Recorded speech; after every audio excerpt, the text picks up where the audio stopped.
One racist comment. One powerful secret. She insulted the wrong man, and before this flight touched the ground, her entire career was over. This isn't a rumor. It's a true story of quiet power, hidden ownership, and a lesson the entire world needs to hear. Before I take you inside this flight, do me one quick favor. Hit that like button, subscribe, and ring the notification bell right now. You will not believe the twists waiting in the next few hours, and I promise, you do not want to miss a single second. Let me introduce you to Marcus Grant. 39 years old. Founder and CEO of Grant Tech Solutions, one of Silicon Valley's fastest-growing AI companies. A billionaire with a mind sharper than the algorithms he designs, but raised in a tiny one-bedroom apartment in Atlanta, Georgia. Today, Marcus isn't flying for business alone. He's headed from Los Angeles to New York City for a high-stakes investor summit. And with him are his greatest treasures, his 3 5-year-old children, triplets Maya, Milan, and Morgan. 3 bright, curious kids with matching dimples, boundless energy, and a love for window seats and adventure. The plan was simple. A smooth first-class flight across the country. A special weekend in New York. But a simple meal request is about to ignite a chain of events that will shock an entire airline. Check-in at LAX was easy. Bags tagged priority. Passes printed in bold first-class lettering. But at the boarding gate, small signs began to surface. The gate agent glanced at Marcus's ticket, then at his face. A quick, doubtful look. Too quick for most to notice, but sharp enough for a man who has faced it his entire life. "Sir, are you sure this is the first-class line?" Marcus smiled politely. "Yes, I'm certain." The agent forced a grin and scanned his pass. Microaggressions. Small but stinging. Marcus let it slide. He had 3 little ones watching, and this trip was supposed to be about them. The jet bridge smelled of new carpet and recycled air. The triplets skipped ahead, tiny backpacks bouncing, excited to see the giant windows and the glitter of city lights far below. First class welcomed them with the scent of leather seats and quiet luxury. Maya pressed her nose to the wide oval window. Milan counted the overhead lights. Morgan giggled at the tiny bottles of water arranged like jewels in the seat pocket. Flight attendants moved briskly, some with warm smiles, others with cold efficiency. And then Rachel appeared. Mid-40s. Senior flight attendant. Her uniform perfectly pressed, her eyes sharp and calculating. From the moment she saw Marcus, something shifted. A slight tightening of her jaw. An almost imperceptible frown.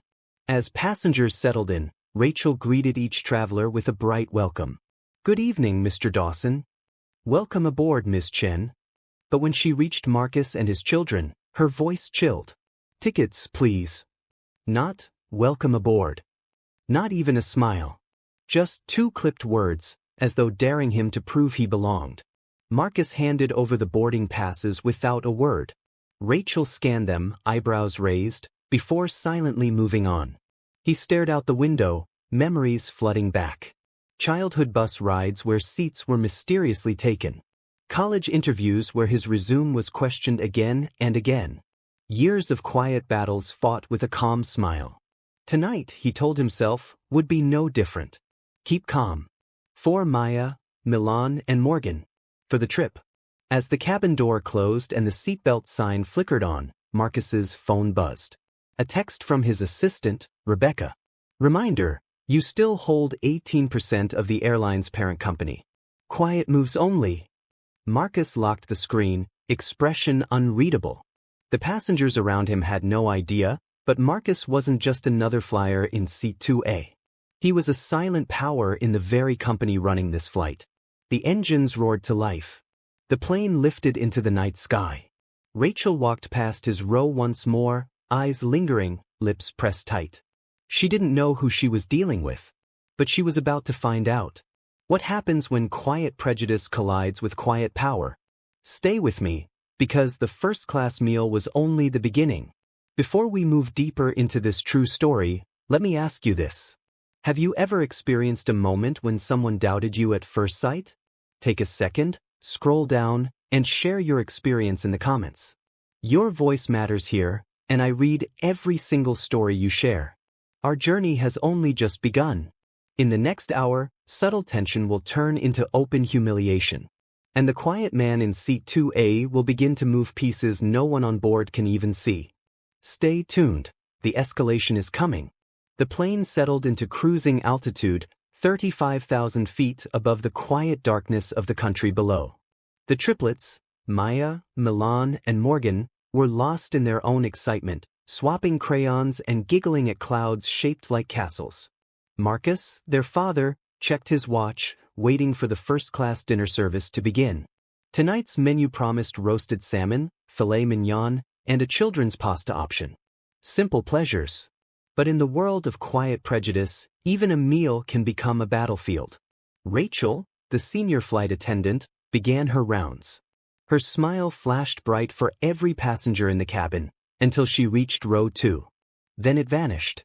She leaned slightly, her tone crisp and official. "Sir, first-class meals are for ticketed first-class passengers only." Marcus looked up, calm but puzzled. "That's exactly what we are. 4 confirmed first-class seats." He gestured toward the triplets, their boarding passes tucked neatly in the seat pocket. Rachel gave a tight, almost mocking smile. "I'll double-check your paperwork. In the meantime, please wait." Without another word, she turned sharply and moved down the aisle. Passengers nearby exchanged uncomfortable glances. Some shifted in their seats. One elderly woman whispered to her husband, "They clearly have first-class seats. Why is she acting like that?" Marcus felt the sting, but years of boardroom battles had taught him patience. He simply nodded and pulled out a coloring book for the children. "Let's finish this page while we wait," he said softly. Inside, though, his chest tightened with a familiar ache. The ache of being doubted, not for what he carried, but for who he was. Minutes ticked by. Rachel returned, tray cart rattling softly. Instead of dinner plates, she carried another question. "Mr. Grant, could you provide the credit card used for these tickets?" Marcus raised an eyebrow. "Is there an issue with payment?" "No, sir. Just standard verification." Standard? No other passenger had been asked for such proof. Marcus handed over the card anyway, his face a mask of calm. But his mind recorded every word, every glance, every unnecessary delay. Maya tugged at his sleeve. "Daddy, why is she mad at us?" The question pierced deeper than any insult. Marcus smiled gently, smoothing his daughter's hair. "She's not mad, sweetheart. Some people just forget how to be kind." Across the aisle, a young man in a business suit quietly pulled out his phone and began recording. Another passenger, an older gentleman in a Yankees cap, leaned over and whispered, "Don't worry, son. We see what's happening." Rachel disappeared toward the galley again, the sound of clinking dishes echoing like a challenge. Marcus's phone buzzed. A message from his assistant, Rebecca. "Legal team standing by. Board members already notified. Remain calm." It was a phrase Marcus knew well. Calm during investor disputes. Calm during acquisitions. Calm when faced with the kind of discrimination that hides behind smiles and policies. 20 more minutes passed. Dinner service reached the last row. Still, no meals for Marcus and his children. Jordan in row 3, newly befriended by the triplets, held up a plate of steaming pasta and asked, "Why didn't you guys get food?" Rachel returned once more, carrying a tray of sparkling water. Her tone was ice. "I'm afraid we're out of children's meals. And the remaining entrees are reserved for full-fare passengers." Marcus studied her face, calm but deliberate. "Are you suggesting these seats are not full fare?" Rachel's eyes flickered for just a second, but she held her ground. "Policies are policies, sir." Behind her, another attendant shifted uncomfortably. A younger woman with nervous eyes, clearly aware that something was very wrong. She opened her mouth to speak, but Rachel shot her a look that froze her in place.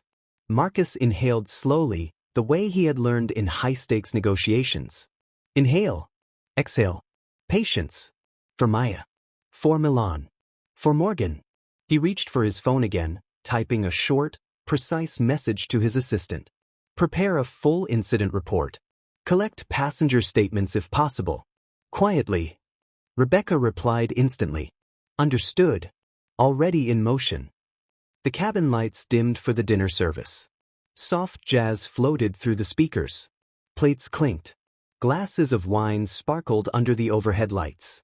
And in seat 2A, 3 hungry children sat with empty trays while their father remained silent, eyes steady, mind racing. Around them, passengers whispered. A woman 2 rows back shook her head and muttered, "This is unacceptable." A man in the aisle seat pulled out his phone and began typing furiously. Social media was already waking up, though Rachel had no idea. Marcus rested his hand gently on Maya's shoulder. "Don't worry, sweetheart. We'll eat when we land. This is just a small delay." But inside, he knew this was no small delay. It was a test. And he was preparing his answer. Rachel walked past again, pretending not to see him. Marcus caught the eye of the younger attendant who had hesitated earlier. She looked away quickly, cheeks flushed. Guilt was starting to spread like smoke in the cabin. Marcus's phone buzzed once more. Rebecca again. Board approval confirmed. Executives on standby at JFK. Next steps ready. A faint smile touched the corner of Marcus's mouth. Quiet power. Silent preparation. This was not a man to be underestimated. The triplets huddled together, whispering plans for the New York adventure that awaited them. They didn't know that the real adventure was unfolding right here, 35,000 feet in the air. The captain's voice broke through the speakers. "Ladies and gentlemen, we'll begin our initial descent into New York in approximately 1 hour." Marcus looked at the sleeping city far below and thought of the boardroom calls already in motion. Rachel still believed she was dealing with just another passenger. But the landing would reveal the truth. Before we continue, let me ask you something. If you were in Marcus's seat, watching your children denied service for reasons no policy could justify, what would you do? Type your answer in the comments below.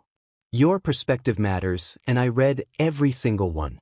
The quiet man in seat 2A has just sent a signal that will change lives before sunrise.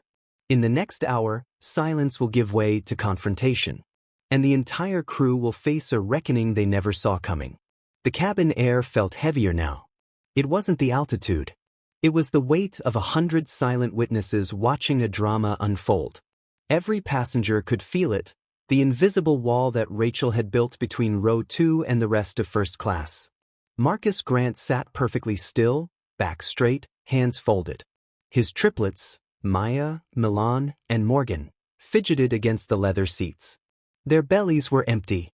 Their eyes were full of questions. Maya tugged at his sleeve. "Daddy, are we in trouble?" Marcus gave a soft smile. "No, sweetheart. Not us."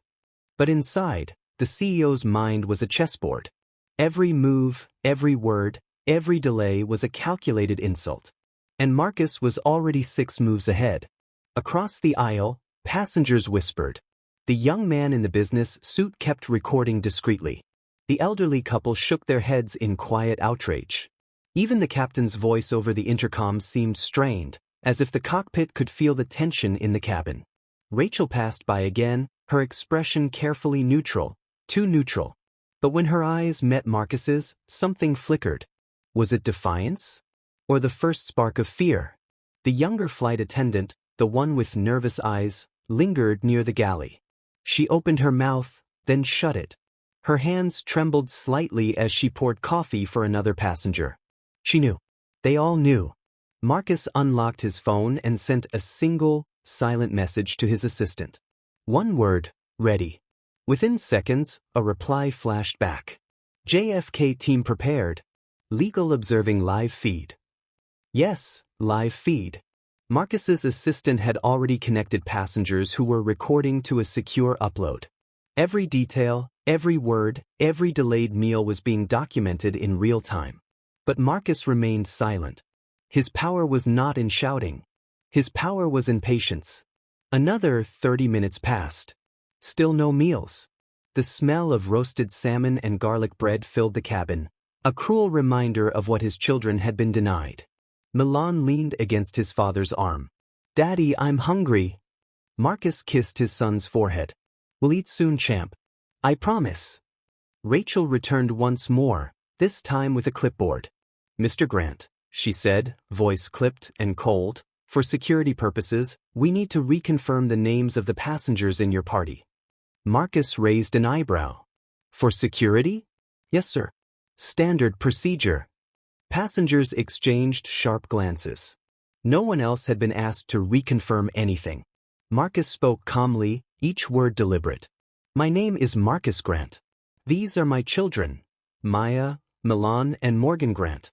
We hold confirmed first-class tickets purchased at full fare.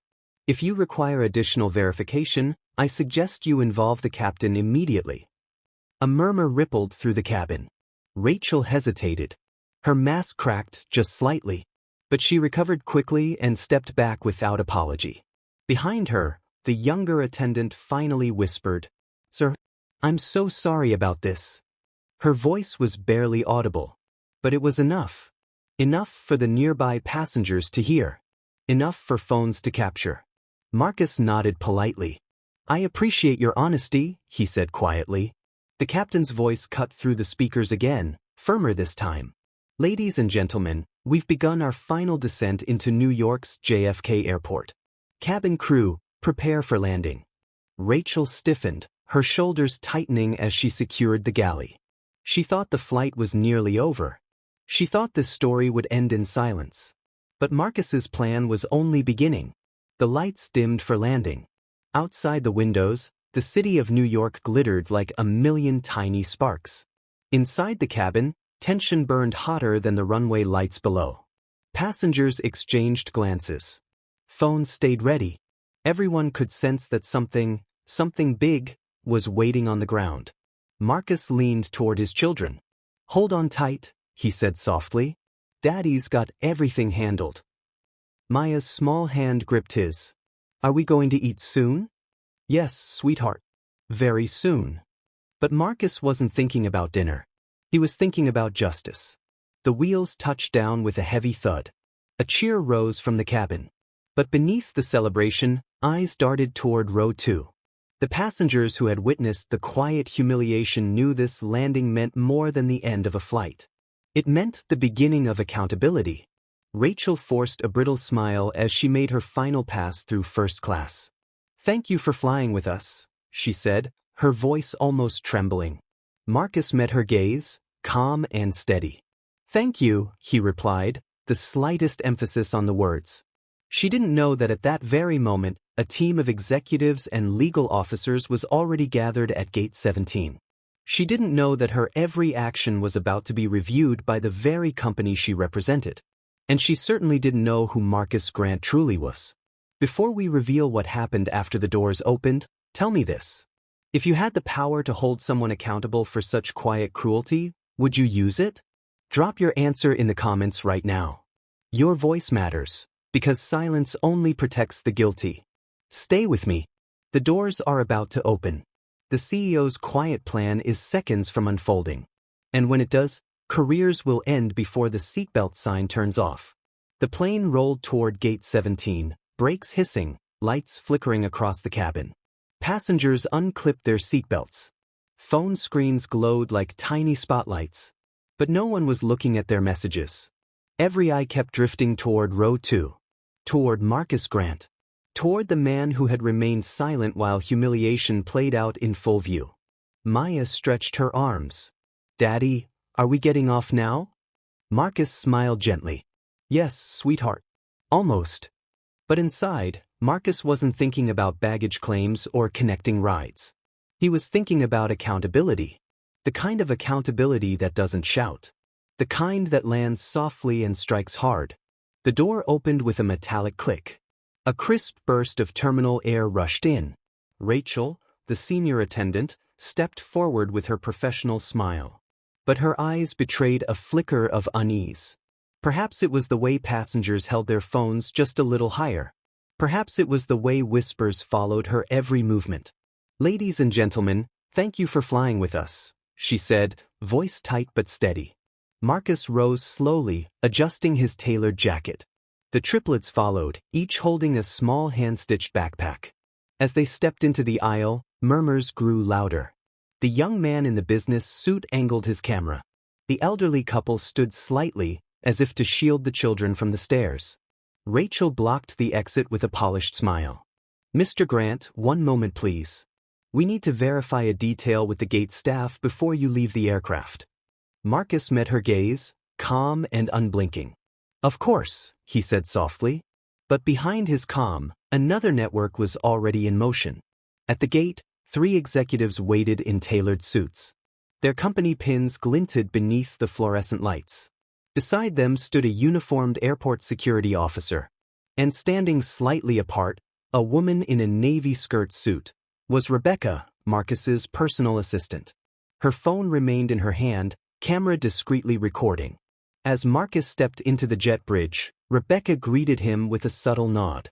"Welcome home, Mr. Grant," she said clearly enough for the crew to hear. The title alone sent a ripple through the onlooking passengers. Mr. Grant. Not just a passenger. Not just a father. Mr. Grant, CEO of Grant Global Aviation Holdings, one of the largest shareholders of the very airline they had just flown. Rachel's face paled. Her practiced smile faltered. The younger attendant swallowed hard, eyes darting between her supervisor and the executives. "Mr. Grant," one of the airline vice presidents began, "we sincerely apologize for any inconvenience you and your family may have experienced." His voice carried the weight of sudden awareness. Behind the vice president, 2 HR directors took quiet notes. Marcus remained perfectly composed. "No inconvenience," he replied. "Just a situation that requires immediate correction." He turned to his children. "Maya, Morgan, please wait with Aunt Rebecca for a moment." The triplets obeyed, holding Rebecca's hands as she guided them a few steps away. Then Marcus faced the executives. "This crew failed to provide the service promised to paying passengers. They questioned my legitimacy, withheld meals from my children, and fabricated security concerns. I expect an immediate, documented resolution. Tonight." The vice president nodded sharply. "Understood, Mr. Grant. The crew will be relieved of duty for questioning and review. Effective immediately." Rachel's breath caught. "What? That's not." Her words died under the weight of her own actions, now preserved on 6 passenger videos already uploading to the cloud. The younger attendant stepped forward, trembling. "Mr. Grant, I'm so sorry. I tried." Marcus offered a small, genuine nod. "I know. And your honesty will be noted." Security officers moved discreetly toward the crew. Rachel's posture stiffened, but her voice faltered. "I was following protocol." One of the executives responded coldly, "Protocol does not include discrimination." Passengers exiting the plane slowed to watch. Phones captured every moment. What began as a quiet humiliation at 35,000 feet had now become a public reckoning on the ground. Marcus adjusted his cufflinks, voice steady but final. "My children will receive a proper meal and accommodations this evening. This crew will not operate another flight until a full investigation is complete. And I expect a formal apology issued before sunrise." "Yes, Mr. Grant," the vice president replied. "It will be done." Rachel opened her mouth again but found no words. Her authority had evaporated like mist in the morning sun. The uniform that once gave her power now felt like a costume. Marcus turned toward his children. "Come on, team," he said gently. "Let's get dinner." Maya looked up, wide-eyed. "Daddy, are we getting pasta now?" Marcus smiled, his voice warm but firm. "Better than pasta, sweetheart.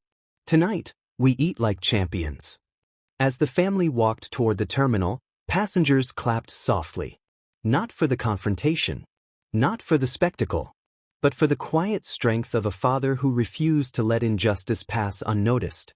Before we move into what happened after the crew was removed, let me ask you, if you witnessed this moment, if you were standing there as the power shifted, would you have spoken up too? Type yes in the comments if you believe silence is never an option. Your words might give courage to someone else watching this right now. The confrontation was over, but the aftermath, that was only beginning. The triplets would soon learn that their father's quiet strength was about to send shockwaves through an entire airline. Outside Gate 17, the world carried on as if nothing extraordinary had happened. Travelers hurried past with rolling suitcases, unaware that a single incident was about to trigger a corporate earthquake. Marcus Grant walked calmly beside his 3 children, their small hands clasped in his. Behind them, Rebecca matched his pace, phone still in hand, messages flashing like quiet sparks of power. Every tap of her fingers set another wheel in motion. Legal, public relations, executive operations. All of them now focused on one flight, one crew, one undeniable act of discrimination. They reached the private lounge, its glass doors sliding open with a whisper. Inside, a spread of warm food waited: pasta, roasted chicken, fresh fruit. The triplets' eyes lit up. Maya clapped her hands. "Daddy, look at all this." Marcus knelt to their level. "Eat as much as you like, team. Tonight, no one will ever deny you a meal again." While the children settled in, Rebecca leaned close, her voice low but steady. "The board is already awake. Media team is on standby. Videos are trending under the hashtag Flight 17 incident. The vice president wants a direct statement before the morning cycle." Marcus nodded slowly, his face unreadable. "Good. Let them handle the press. I'll handle the people." He removed his jacket, loosened his tie, and sat at the head of a small conference table tucked into the lounge corner. Rebecca opened her laptop, projecting live dashboards of social media metrics. Likes, shares, outrage. Within minutes, the passenger videos had already crossed 500,000 views. In another corner of the lounge, the airline's top legal counsel appeared on a secure video call. "Mr. Grant," the lawyer began, "we are prepared to issue an apology and announce a full internal review. But the board requests your input on disciplinary action." Marcus leaned forward, hands clasped. "This is not about punishment. This is about precedent. The crew will face termination. Training programs will be rebuilt. Policies will be rewritten to protect every passenger, not just those who look a certain way. And I want a personal letter of apology addressed to my children, not just me." The lawyer blinked. "Yes, Mr. Grant. Consider it done." Rebecca tapped the table to pull up another screen. Passenger statements. The young businessman who had recorded the incident had already uploaded his testimony. The elderly couple submitted a written account within minutes of landing. Even the younger attendant, her eyes wet with guilt, had sent a confidential email to HR describing the discrimination she witnessed. Evidence piled higher by the hour. The truth was no longer a debate. It was a digital storm impossible to ignore. Back in the lounge, the triplets finished their meal, crumbs of garlic bread scattered like tiny trophies of victory. Milan climbed onto his father's lap. "Daddy, are those people still in trouble?" Marcus kissed his son's forehead. "They're learning a lesson tonight. A lesson about kindness and about consequences." Outside the lounge doors, airport security escorted Rachel and the rest of the crew toward a private office. Passengers watched as the once confident senior attendant walked with her shoulders stiff, her eyes darting to avoid the dozens of recording phones. Her name badge, once a symbol of authority, now felt like a weight pulling her downward. Meanwhile, inside the airline's Manhattan headquarters, an emergency board meeting lit up the midnight skyline. Screens displayed Marcus Grant's name highlighted in red. Grant Global Aviation Holdings wasn't just any shareholder. It was the single largest investor in the airline's future fleet expansion. Losing Marcus's support would cost billions. The CEO of the airline, woken from a deep sleep, dialed into the secure conference line. "Mr. Grant," she said, voice tight with urgency, "I want to personally apologize. Our employees failed to uphold the standards we promise every passenger. You have my word, swift action will be taken." Marcus responded with the same calm precision that had carried him through the entire ordeal. "Words matter, but action matters more. Tonight, you will remove this crew from service. Tomorrow, you will begin restructuring your diversity training from the ground up. And next week, you will stand beside me at a press conference to announce these changes publicly." There was a long silence on the line. Then the CEO spoke, her voice firm but respectful. "Agreed." Rebecca muted the call for a moment and looked at Marcus with a quiet smile. "Once again, you turned a humiliation into policy." Marcus allowed a faint, tired grin. This isn't about me. It's about 3 children who will grow up believing that dignity is not negotiable. He turned toward the glass wall, watching planes taxi beneath the midnight lights. Inside those planes were passengers of every race, every background, people who deserved the simple dignity of being treated as equals. Before we step into hour 6, let me ask you something. If you had the influence to change an entire company after witnessing an act of racism, would you use it the way Marcus did? Type power in the comments if you believe quiet strength can create loud change. The night wasn't over. By sunrise, press releases would flood inboxes, stock tickers would shift, and an airline would begin rewriting its future. But for Marcus and his children, the most important moment was still ahead. A lesson in grace, in victory, and in the legacy of standing tall without raising your voice. New York City was barely awake when Marcus Grant stepped into the upper floors of Grant Global's Midtown headquarters. The glass building reflected the first hint of dawn, but inside the boardroom, the night storm had already arrived. Rebecca followed close behind, carrying 2 laptops and a folder stuffed with real-time reports.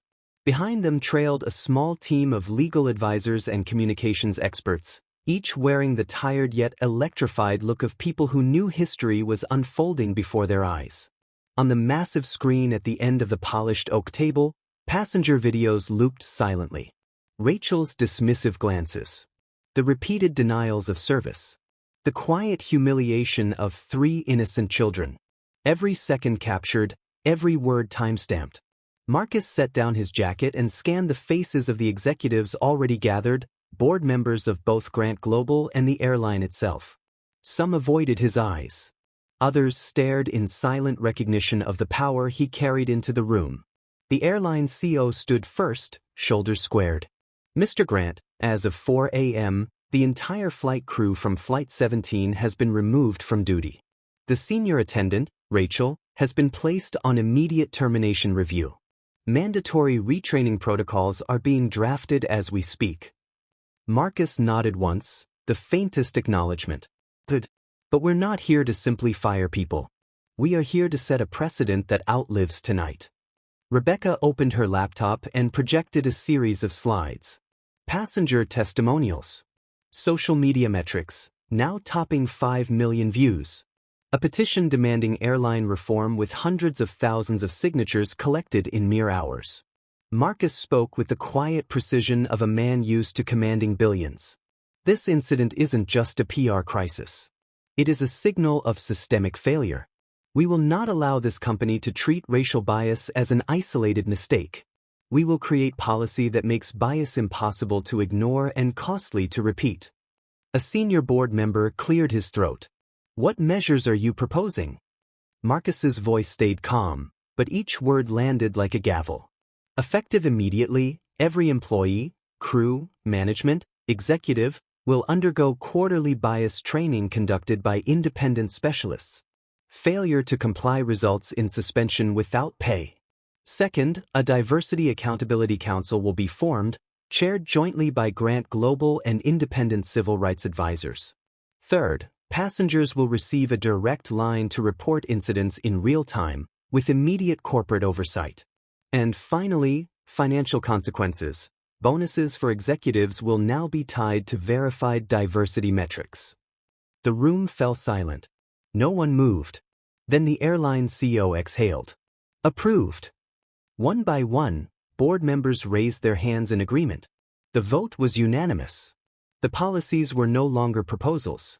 They were binding law within the company. Marcus leaned back slightly, his face unreadable. This was more than a victory. It was architecture, building a structure of accountability that no apology could ever achieve alone. Rebecca slid a final document across the table. Mr. Grant, this is the termination letter for the senior attendant. It includes a formal apology to your children as requested. Marcus signed without hesitation. His pen glided across the page, leaving a single elegant signature that carried the weight of entire careers. Far below the boardroom, Rachel sat in a quiet HR office, staring at a similar document. She had been informed of the videos, the testimonies, the corporate vote. There would be no appeal. The uniform that once gave her power was now just fabric folded neatly on a desk. Back upstairs, Marcus closed his folder and stood. "This is not revenge," he said softly. "This is correction. My children, and every passenger who steps onto your planes, deserve safety, dignity, and respect. Tonight we've ensured that no one else will suffer what we experienced." The airline CEO stepped forward. "Mr. Grant, on behalf of the company, I thank you.